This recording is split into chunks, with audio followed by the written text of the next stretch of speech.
মালগাড়িতে কাটা পড়ে মৃত্যু হলো এক মানসিক ভারসাম্যহীন ব্যক্তির। ঘটনাটি ঘটেছে আজ মুর্শিদাবাদের বেলডাঙ্গা স্টেশন সংলগ্ন রেল লাইনে। জানা যায়, রবীন্দ্রনাথ মণ্ডল নামে ওই ব্যক্তি, সে মানসিক ভারসাম্যহীন ছিলেন। তার বাড়ি নওদা থানার রামনগর এলাকায়। সেখান থেকে বেলডাঙ্গা এসেছিলেন এবং তারপরেই বেলডাঙ্গার রেল লাইন পার হওয়ার সময় লালগোলাগামী একটি মালগাড়িতে ধাক্কা লাগলে সেখানেই ট্রেনে কাটা পড়ে ঘটনাস্থলেই মৃত্যু হয় রবীন্দ্রনাথ মণ্ডলের।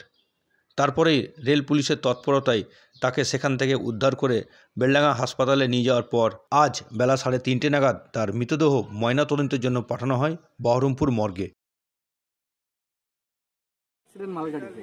মালগাড়িতে